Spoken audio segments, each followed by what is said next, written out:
Well, hello and welcome to Church 307 podcast. We are Wyoming's online church, and so if you are looking for a place to pursue God online and you are from Wyoming or just somebody who likes Wyoming, this is a place for you to do that. And we just talk about topics that help us grow deeper in our faith and become the people that God created us to be. And so welcome to you. If you would like and subscribe to this channel, that would be helpful to us. Share it with some friends. If something we say, you're like, yeah, my brother needs to be good at that, you can share it with your brother and make your brother good at the thing that he's terrible at right now. And that's one way of using this as a weapon. A weapon in your life. All right, Grant, hit it. Yep. Send it. Yeah, we are. You notice I said Grant hit it. That's usually Mitch's thing to do. And Mitch is gone today, so we are all a little confused. And just, yes, no, you're not Mitch. And we're just trying to pretend like we know what we're doing because Mitch is in Germany. Germany with his family. How do you say Germany in German? Deutschland. There you go. Yeah. He is over there eating sauerkraut and brats. Yes. Maybe, I think Elena had spaghetti ice cream. I heard about that. Yes. So sounds amazing. It does. Maybe. It's not made out of spaghetti. It just looks like spaghetti. Yeah. So Mitch, I hope you're watching. And if you're not, then, well, you won't hear anything I say now, so it doesn't matter. That's right. We're not going to fire him. That's right. We need him back, but. So I am sitting here today with the Boffmans. We're talking about love. So what better way to talk about love than to set Paul Boffman across the table with Karen Boffman. And I can just look into her eyes the whole time. So that they can gaze at each other and fall in love all over again. Yeah. Is that the type of love we're talking about? Eros? Is that Eros? It is. We are not, I don't think. I didn't look at every time the word love is used in 1 John. Okay. See if there was an Eros. There? I don't know. Oh. I didn't look at all of them. I did not look at all of them, but most of them for sure were agape. Okay. Yeah. Yeah. So we're talking sacrificial love is the vast majority for sure. Yep. There could be a philia in there somewhere. Yeah. But there's 4 types of love, right? I don't know. I read C.S. Lewis's 4 Loves in college, and I remember him saying there were 4 types of love in the Bible. Yeah. So there's philia, that's Philadelphia. Right. That's brotherly love. Yep. Then you got agape, which is sacrificial, help each other out love. Then there's the eros, erotic. Husband and wife love. Husband and wife love. There you go. Christianese. And then I can't remember what the 4th one is. It's family love. Yeah. And that's one of the, and I don't remember what that one is. And it's because it's what the least used one. Right. That you can find in scripture. Yeah. So yeah, we'll have to do our research. And it's largely because the agape word is used as family love a lot. When we're reading about family love in scripture, it's often agape. There is a 4th word. I cannot think of it off the top of my head. Grant, put it on the screen right now. Maybe by the time we're done, one of us will come up with it. Yeah. But mostly in 1 John, we're going through 1 John right now, and mostly in 1 John, what you read about is agape love. And in 1 John, the cool thing about this is, you talked about in your talk last week that there's themes that run through 1 John. And within 1 John, the word love is just, it's all through it. Yeah. We're going to be looking a little bit today of chapter 2, chapter 3, chapter 4, how John just runs it through. And I know you, Karen, have done some different studies on 1 John. You love the love that he shares through 1 John. So, one of the fun songs that I look at is it takes us back, Mike, to before my time. So it's way before your time. Way before my time. I know you're going to say we're talking like the 30s. No, not quite there. 60s, I think. Oh. But the Beatles wrote this amazing song called All You Need Is Love. Got it. And I think that John would agree with them based on what he shares in his book, that all you need is love. And the cool thing is, you think about music, and I know that both of you are huge music lovers. And I found this fun fact. I'm going to read it here so I don't mess it up. But a study on the psychology of music determined that about 67% of lyrics in every song, in every decade since the 60s, were somehow about love. Mostly the Eros love. Probably.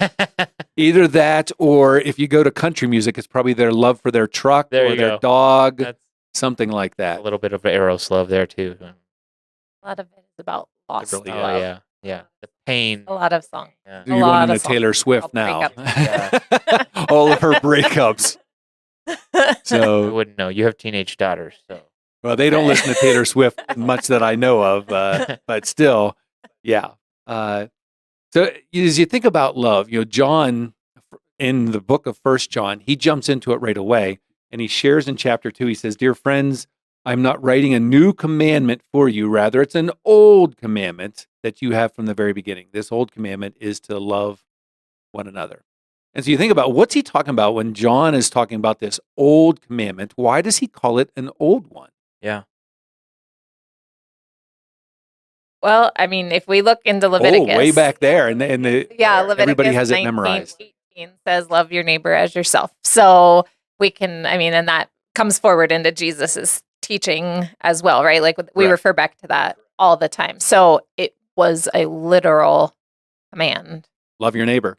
And also in Old covenant. Deuteronomy, where I'm spending a little time in my devotions right now in Deuteronomy, I love the book of Deuteronomy. The last words that God through Moses got to share with the people before they went in the promised land. And all throughout there is love. God is sharing the understanding of love me, pay attention to me, and love your neighbor. So it's in there. Yeah, so much of the Old Testament that we look at is this power struggle of getting what I want. I got to behave correctly so that God will give me what I want. But when you look at the commit, so we don't focus on that because we're focused on the story of the Old Testament. But when you look at the actual commands of God, what his intention was, love was always part of the storyline. It was just man removing it from the storyline. And so you didn't see it as much in the Old Testament as we would like to. The cool thing is John doesn't let us there and just saying, hey, it's an old commandment, you should keep doing it. But instead he says, but Jesus made it new. Yeah. He made it fresh. He made it new. And just an image that, that I shared yesterday in my sermon was an image of you both have minivans and you both have children. Funny you say you're married, so that means I you know, have one too. Well, we do, but I consider it hers. Oh, okay, I see how that works. That tells me a little bit about your marriage. I know. That's right. We are separate on certain things in the minivan. Yes, You have a minivan? I have a minivan. And I think for both of you with having kids, you understand that sometimes minivans get old. Messy.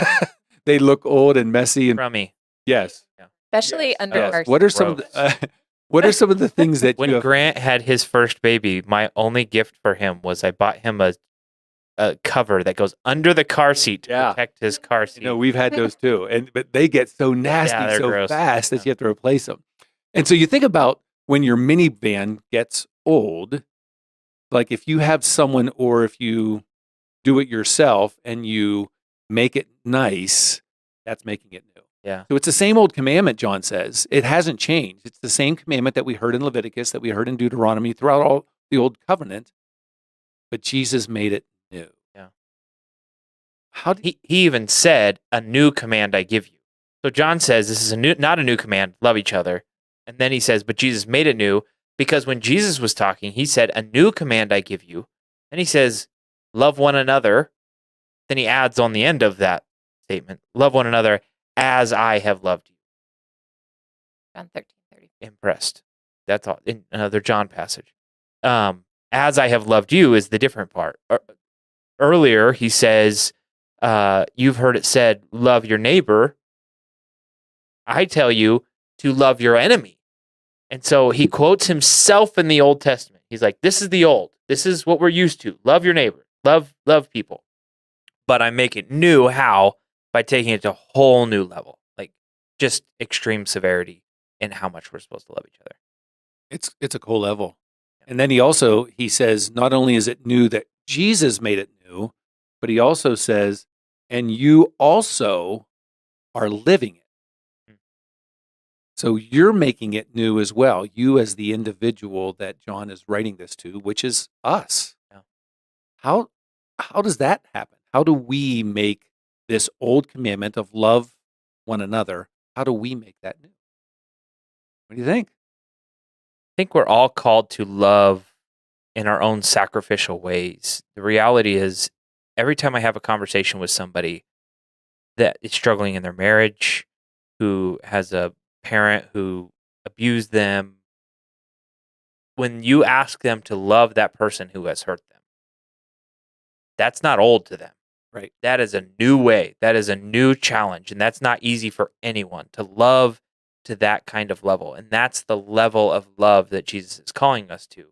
So for every one of us, when I experience for the first time loving somebody that I feel hatred toward, choosing to love someone that has hurt me, that is taking love to a whole new level in my life that I've never had to before. Well, and you often will say, love is a verb, right? The kids will say, I love you, Dad. And Paul says, love is a verb. Prove it. The dishwasher needs emptied. Love me. But I think that's what Jesus is saying. You also are living it. And that's what, the John 13:34 passage is saying. Like, you show your love by your actions. And I think the next verse after that says that's how we, his disciples, show the world that we are his disciples, is by loving one another. And so I think that's the elevation of this really comes out in how do we live, and do our lives look different than others' lives? Does the love that we express not just look like Eros love, but does it look like? Yeah, and you think, Mike, your sermon 2 weeks ago, you shared the analogy for how we parents are like, SEAL Team 6. Yeah. And that it's hard to love. And you think about how we're supposed to love our enemy. I hate to say it, but there are some times that we emotionally feel that our babies are our enemy because they're taking our sleep away from us. They're taking our schedule away from us. That all three of us have had babies and we've all been frustrated. And that's the challenge of what agape love is. It is sacrificial. It's not just I know. I mean, it proceeds as our kids get older, right? And I think sometimes the older they are, the more we expect of them, the harder it is for us to show them sacrificial love. In those moments when they're struggling, we want them to do what we want them to do. They're struggling. And so then love is, am I willing to sacrifice in this moment, getting where I want to get or doing what I want to do to love? There's no doubt in the world. And John says this then. He takes us on this journey as we continue down this chapter, that he says sometimes love gets in the way of love, depending on what we're wanting to love. It's in verse 15. He says, do not love this world nor the things it offers you, for when you love the world, you do not have the love of the Father in you, because the love of the Father is when we're looking at the relationships in front of us. And I'm right now meeting with a couple who has adopted a kid who has disabilities as a result of shaken baby syndrome. And before I had kids, I would look at from the outside and I'd say, how could any adult shake their baby? How could a parent shake their baby? Like, that just seems like a level of evil that I cannot comprehend. But then you have a kid and you realize there is a point at which your brain just isn't working correctly. So exhausted. Sleep deprivation and frustration, and you've tried everything. You're at wit's end.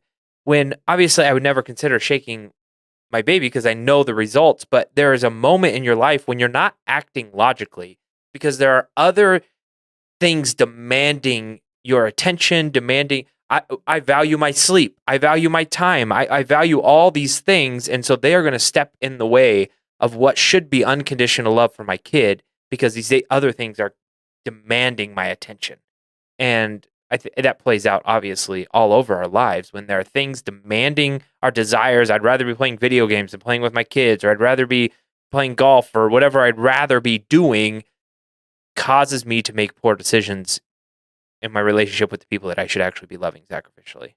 There's no doubt. I mean, yeah, how many times in my life where as a dad, just going to that spot there where I've had my sinful nature, my selfishness get in the way because I'm loving whatever it is in front of me that I want to love, whether I'm watching the game, whether I'm wanting to be outside doing something on my own in my garage, doing whatever it is that I have on mind.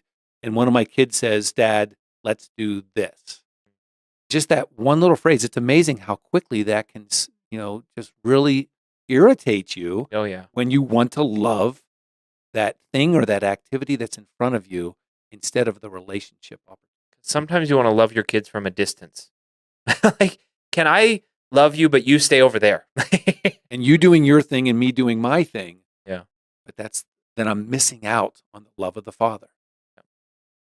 And every time I have this conversation with somebody who's been a parent for a while, their statement is always like, just know how short that time is. Like, you don't have much time with your little kids. Know that that's going on. But when you're in the moment, it seems like it's taking forever. You keep saying it's short, but he keeps peeing his bed. He won't stop peeing in his bed. Like, how many times am I going to have to do this? Whatever it is.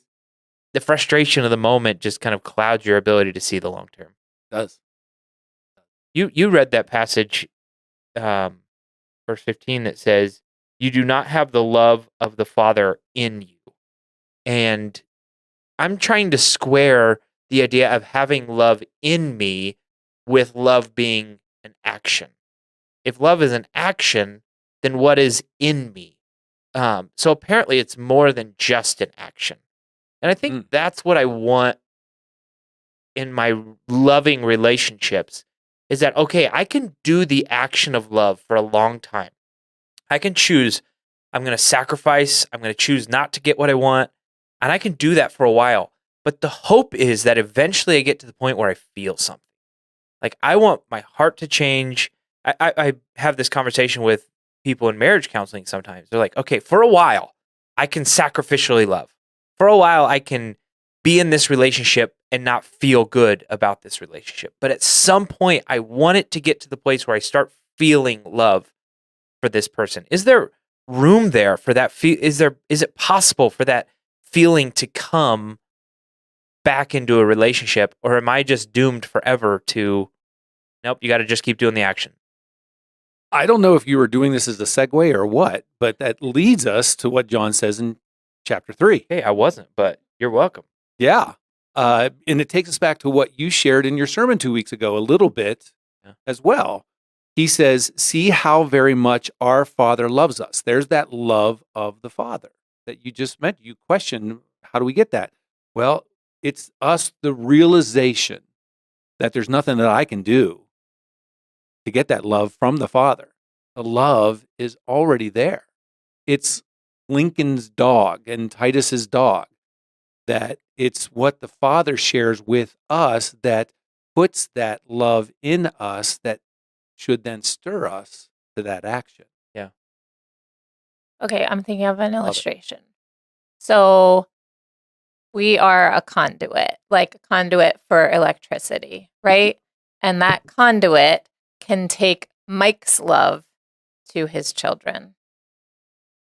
But eventually Mike's love is going to run dry, get short-tempered, get stale, be frustrated, right? When the kid says the wrong thing, does the wrong thing, then Mike snaps, right? Or Mike can be a conduit for the Father's love. And I think that's what it's talking about, the Father's love being in us. It's kind of like we, at some point, have to empty ourselves of us trying to do the Karen love, the Mike love. Like, we have to allow the Father's love through us. And for me, as a parent, best example I have is one of our children, who will remain nameless, struggled a lot with anxiety when this child was much younger, and struggled so much about going to sleep at night because they were so anxious that I was going to die. Could not go to sleep because they were so worried every night. And so for a couple of years, I sat outside this child's doorway every night waiting for this child to go to sleep. And I was so frustrated. And he was so frustrated. Like, when are you ever going to not have to sit outside that doorway? But as I sat there night after night, I kept hearing God say, just love your child. Just love your child. Do what is loving right now. And for that child, what was loving to that child was my presence. And so did I want to be sitting there every night? No, I did not. But Karen's love would have run dry far before. I wouldn't have sat there night after night for a couple of years waiting for this child to move through this season of anxiety. But God's love was flowing through me. Does that happen in every instance? Absolutely not. But I think that's what the point is here, right? Is that is the love of the Father in us. So it has to be his love. Right. It has to be his love. So you think, that imagery of you sharing that with your child, that's the Father saying, I'm doing that for you. Mike, that's the Father looking at you saying, dude, I'm with you. Every night when you're drifting off to sleep, I'm sitting in your room, hanging with you not because of anything you did throughout the day. Instead, what did you say in your sermon? You were rebelling throughout the day, but while you were rebelling, I'm hanging. Yeah. So maybe I'm conflating a different kind of love with the agape love when I talk more about a marriage relationship that has been broken for some way, because those people they don't feel the way you feel about your son. And even in the moment, sometimes you don't feel the love for your kid, but you do. You love your kid. Like, you feel that emotion of love. That isn't always the case about a marriage relationship. And I've been coached to tell married couples who do not feel the love for each other anymore to do the actions of love, and that someday the feeling of love will follow those actions.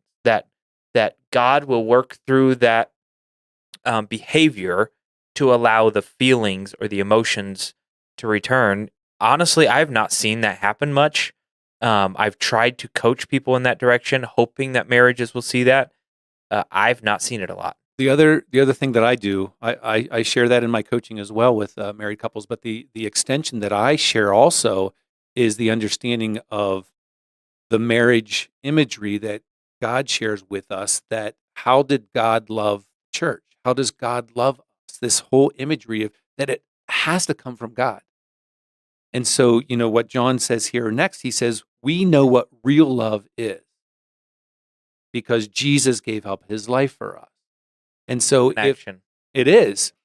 And so if I'm a husband that's struggling to love in my marriage, what can help me to get to a better place of loving my wife, even when it might be hard in the moment for whatever that reason is?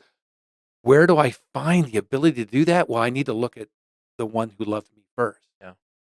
Because that's really the bottom line truth, is the feeling of emotion is not what real love is.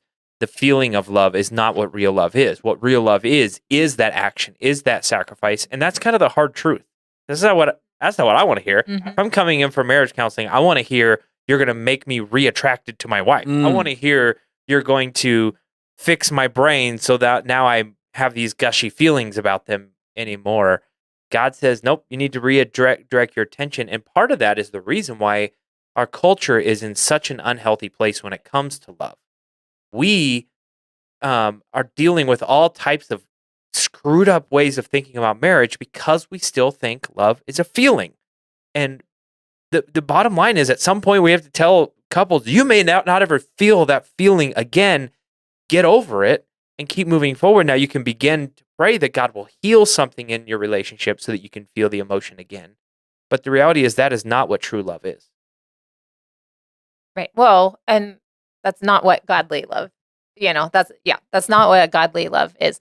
Our society, you're absolutely right. If we look at TV, if we look at books, if we look at movies, what are we seeing? We're seeing the mushy-gushy fall in and out of romantic love relationships, right? It's every sitcom we've ever watched. It's chick flicks. It's what we've chick flicks.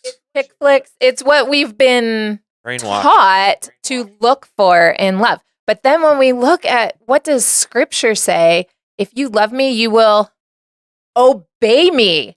Obedience is love, and love each other. He says, what's the new commandment? Do what I've done. I sacrificed. I went the whole way to the cross for you. I gave up my life. I was selfless. That's what love is. It's so countercultural. it's not what we've been taught. And so, yes, if that's what we're looking for, we're going to be disappointed Yeah. time and again. And I've been watching this LGBTQ debate that the church has been having for so long. And the whole time, I'm trying not to get down into the weeds of the silliness of the argument sometimes.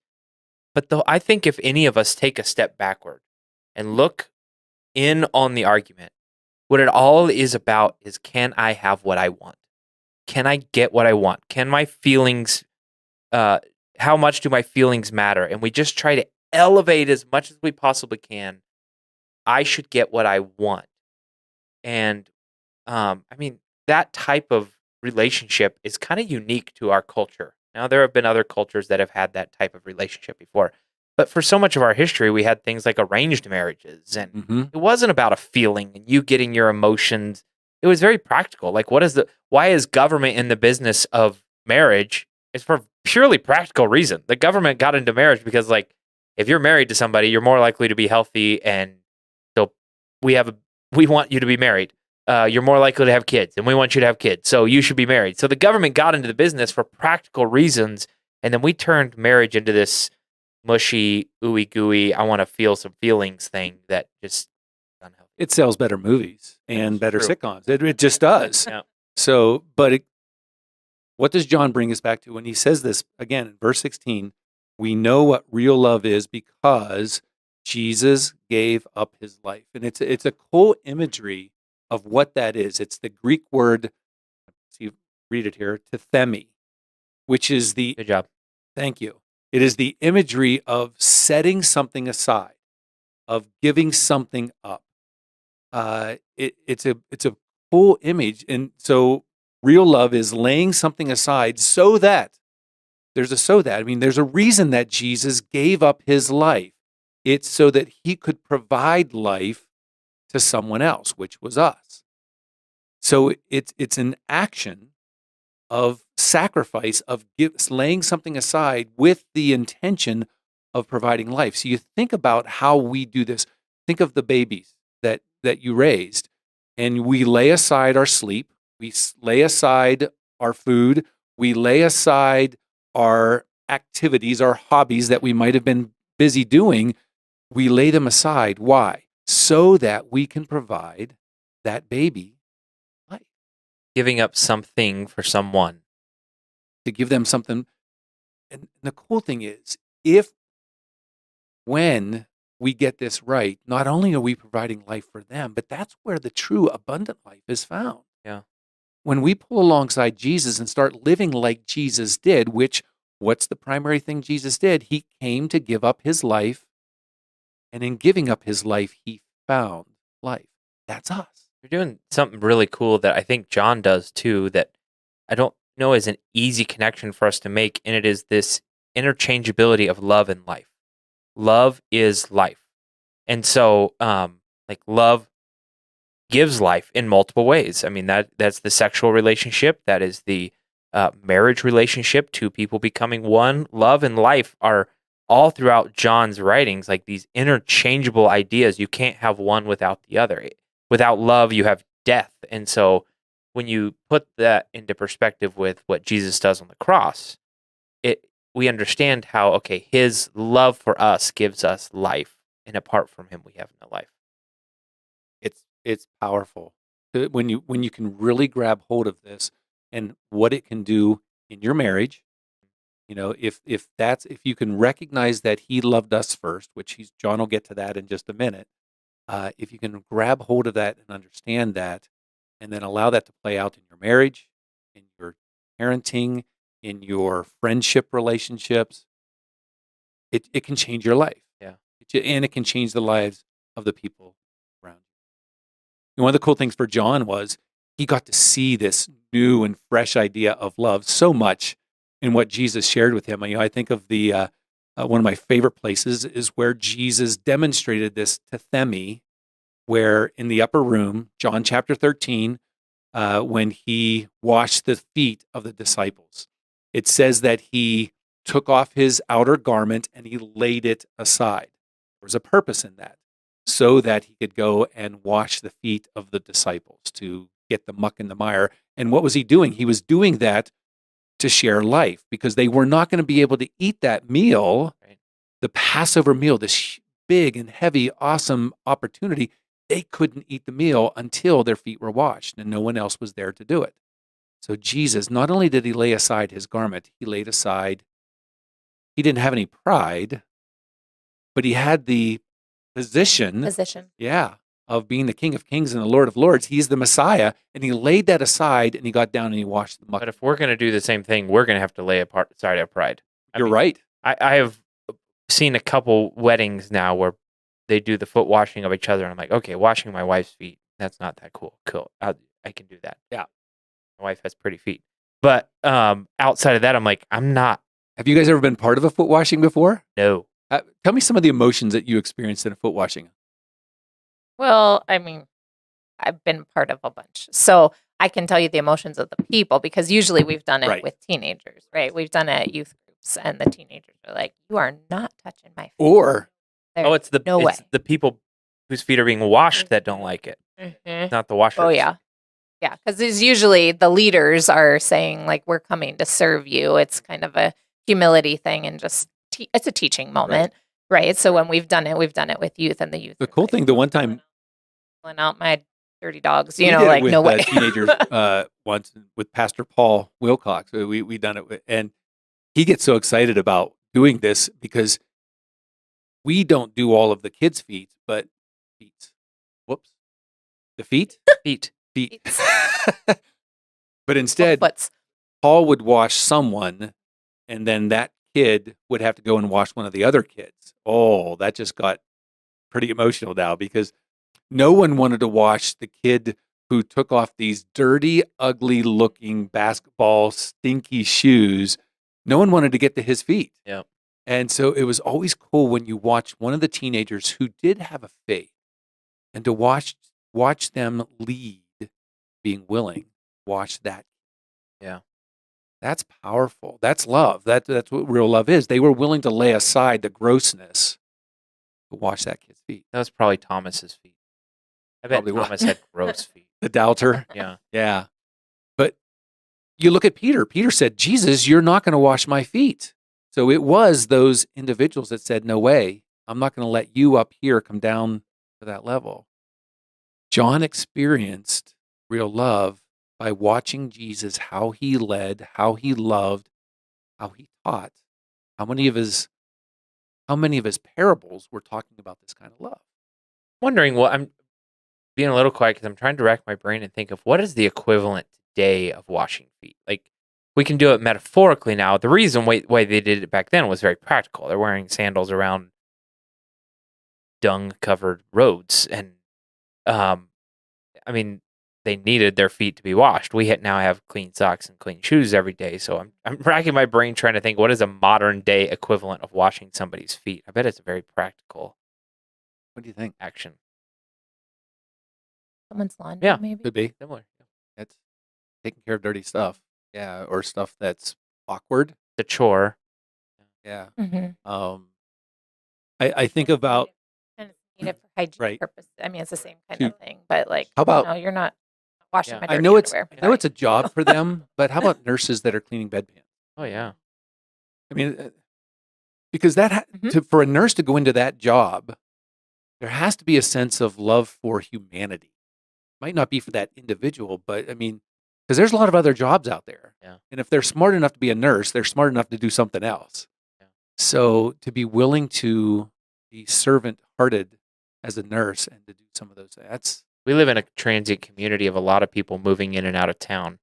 And I think moving people is one of those, has the same emotion when I think about the idea of washing somebody's feet.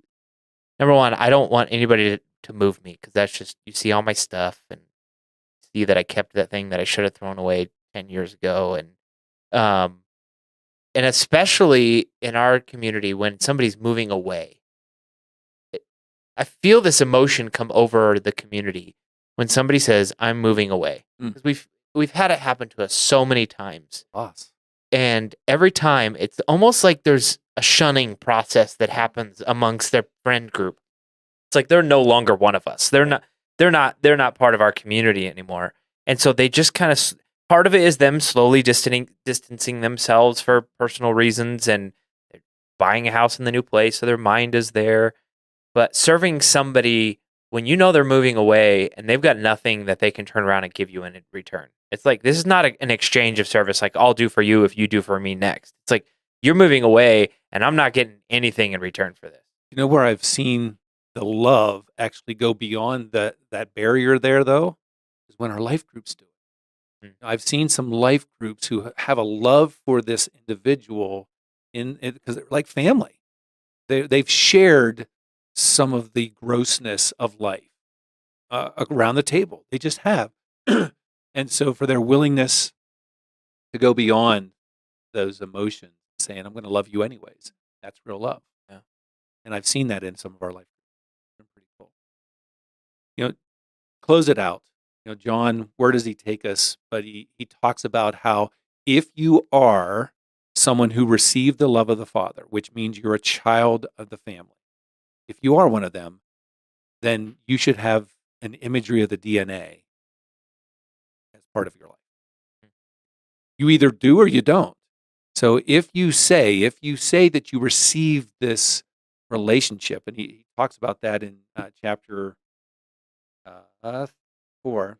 Dear friends, let us continue to love one another, for love comes from God. Anyone who loves is a child of God and knows God. It's cyclical. You know, because you know God, you're a child of God, and because you're a child of God, you're going to know God even more. But anyone who does not love does not know God. That's a serious statement. Yeah. And that's that knowing, that Greek word knowing there is deeper than just intellectual knowing. It's not like I know he exists. It's kind of like the difference between the Greek idea of believing and the English idea of believing. It's like, it's not just that I know God exists. It's much more, it's an intimate relational knowing. And so if you're knowing God, then you have a relationship similar to how Scripture would say knowing your wife is more than just, hi, nice to meet you knowing. It is I have a relationship and it has affected me in some way. It's changed. There's intimacy. Yeah. And I think that intimacy, what he's alluding to here is that intimacy changes us. And I think this is kind of the whole idea of the this love idea in 1 John is that an encounter with God's love changes us. That is that's sanctification.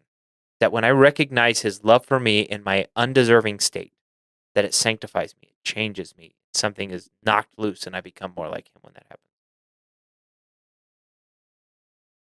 This is exciting. Yeah. I mean, again, this is life transformation. It just is.